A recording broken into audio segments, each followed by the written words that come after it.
It's a weekend right now, and there are some really important things going on that mean that a lot of people are about to get massively screwed. Hopefully not you as well after you watch this YouTube video, because here's the deal. Bitcoin right now is trading up at its highs. It is looking very, very strong. It's definitely trying to break up and all of that good stuff. But what we're about to see could potentially spell disaster for these markets, and you wouldn't be doing your job. I wouldn't be doing my job if we weren't aware of these factors, and it's actually to do with traditional finance. You see, the S&P 500 from the time of me making this video right now is only going to be open in 2 days and 19 hours, basically on Tuesday. And the reason for that is up here, we've got President's Day in the United States of America, basically marking a public holiday for the stock markets and banks and so on, meaning that we're going to be looking at an open on Tuesday, and that means they've been closed since Saturday, Sunday, and Monday, which is basically an extended weekend. And the implications of this in general for a market like Bitcoin is that,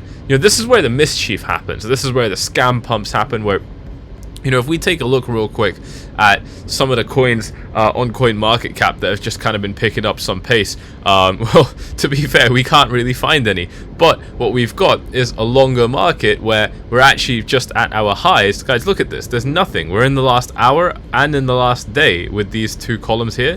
There's nothing happening in the altcoin market in general. We're down to the top 50 right now. We haven't really seen anything interesting. Look, this is the highest gain I've seen right here. Nothing really going on, but this is a weekend and we're at the highs, and this generally means that we're going to be able to, like, when this has happened with Bitcoin previously, what we have seen is that we've been able to kind of push highs.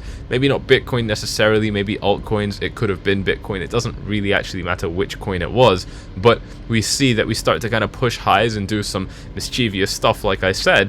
But it's all with the catch that because this is price action that's taking place on weekends, we're not actually able to maintain what happens. Because if we look at, for example, Bitcoin on the CME chart right here, you know, we're going to see the same thing right here. Actually, no, this opens a little bit earlier, but what we're going to see is that this has now closed. And so if the price, you know, between now and when the CME market opens, if the price of Bitcoin kind of, you know, ends up here at 27K, we're going to have a gap in this range. And generally, these gaps end up getting filled. Now, they don't have to, but it just kind of happens to be a self-fulfilling prophecy, more or less. Like, more than anything else, it's just a self-fulfilling prophecy, in my opinion, and it doesn't always fill, but the market seems to love these things, and it tends to be very important. And so that's why when we get this kind of weekend price action where the price kind of pumps up massively higher, you know, we end up seeing that, yeah, you know, when traditional finance opens, we just kind of pull back, you know. And what that could mean for Bitcoin, I'm gonna talk to you about the implications of this from a trader's perspective. What it could mean for Bitcoin is a potential breakout during this extended weekend above our resistance areas, but then kind of faking out and coming back down. And I think that would make a lot of sense anyway. You know, one of the key things that I like to look at, as you know very well, is the fear and greed index, and we are pulling back a little bit, you know, down from only, I mean, you know, it's only down by 2 points, but from 62 down to 60, it's still down a little bit, you know. But what I like to see more than that is, again, just, you know, that sentiment's kind of easing up a little bit here. You know, I mean, we're still, you know, I think overwhelmingly bullish, but you know, and look at this, we've got, yeah, look, we've got more shorts now actually as well, which is what we've been seeing the last few days. You know, and that's potentially just an indication that people are you know, just looking to, you know, ride the market a little bit lower. But when we've got that kind of setup, the fear and greed index is retracing a little bit, or at least it's not picking up too much steam. You know, and then, you know, with basically traditional finance, I'm mumbling now, I'm speaking like Biden, traditional finance started to, you know, just stay closed for a little bit longer, the chances of, you know, some sort of deviant play like this, more or less, you know, no pun intended, I think just does increase a little bit, you know, for a little bit of a liquidity grab, and then maybe we just come back down to support and then try again. You know, that kind of thing I think would make sense. And, you know, if you just kind of pick a random altcoin, you'll see that this applies even more so, you know, across the altcoin market, right? I mean, I don't really, you know, I'm not trying to pick anything in particular out, but let's look at, for example, Uniswap. Just as a random example, I haven't looked at this chart at all, you know, but I think generally, yeah, what you're seeing is across the board, these coins, of course, just like Bitcoin, are like right at the top of their resistance range. I mean, you know, really, there shouldn't be much now stopping these coins from blowing up. There really isn't that much, right? But if we end up getting a move up, we're looking at huge strides, you know, potentially opening up the skies for, you know, that kind of breakout, you know, the blue sky breakout that initially looks really nice, but of course we end up catching ourselves. And, you know, I think one of the reasons that this is important to keep in mind is that the S&P 500 is in a bit of a pullback right now. It ended last week, I would say, fairly poorly, to be honest. You know, it was actually overall a kind of bearish week, right? I mean, you know, we just basically trended down last week, and then we gapped down when we opened, and, you know, we did recover the losses of that trading session on Friday, but, you know, it's clear that this wasn't the healthiest kind of bit of price action for the S&P 500 on Friday and just throughout the whole week.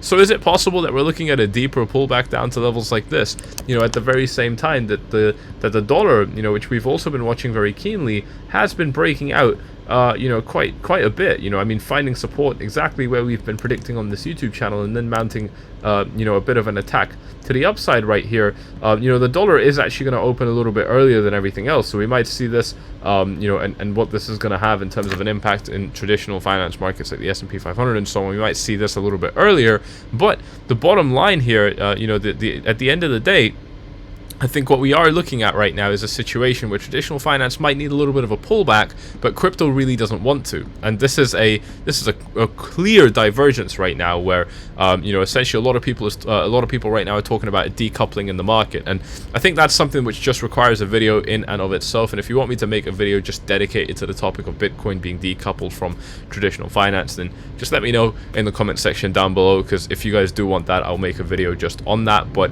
you know, what we are seeing right now quite clearly is Bitcoin just being a little bit more kind of excited than the rest of the markets. And, you know, a lot of people are labeling that decoupling. I don't want to go that far and say that it's decoupling. You know, the reason for me that I just don't like to jump on, you know, hype bandwagons like that, basically, and the reason it's so hyped up, if it does decouple, is it means, you know, Bitcoin could just kind of keep rallying up forever, you know, doing the kind of thing that we were used to it doing from 2020 and 2021 and so on. And, you know, I understand why people would kind of come to conclusions like that, why they'd be saying things like this, but at the very same time, you know, I think that we see little flare-ups like this, or anomalies like this, every so often with Bitcoin, whether we're trending aggressively downwards or aggressively upwards. You know, we see Bitcoin kind of decouple, but it doesn't really stay. You know, like a real decoupling means that we stay decoupled, right? It doesn't mean that, you know, for 2 weeks Bitcoin, you know, it kind of is out of correlation with the S&P 500, but then for the next 2 months it's more or less in line again. That's not really a decoupling, is it? You know, to me that's just more of it's a flare-up. I'm calling it a flare-up. I'm calling it an anomaly. You know, it's one of those things. I wouldn't call it. Decoupling is a more permanent thing, and I think this is where bulls are starting to get a little bit ahead of themselves. You know, people are really very proud of, you know, being in Bitcoin and you know, having their long positions open and stuff like that. And, you know, when we start getting weird, you know, sentiment like, you know, Bitcoin being decoupled as well, you know, to me, that's just one of those warning signs that people might be getting a little bit too bullish. And so, you know, don't get me wrong, I definitely like this, but I think one of the things that the market might need in order to just have a safer ride up, you know, is to just lose some of this, you know, excess weight, really, as far as bullish, you know, sentiment goes. I think we just need to calm down a little bit. And, you know, I think one of the ways we could achieve that is with what's going on with this price right now, because we are just kind of trading sideways, right? I mean, if we end up getting rejected from this high and then, you know, kind of travel back down to this low, we could be looking at a very nice kind of sideways trading range, or maybe some sort of a, you know, parallel channel that trends downwards. Any of these things would be very bullish for Bitcoin, to potentially allow for things like the fear and greed index to reset, to allow for people to,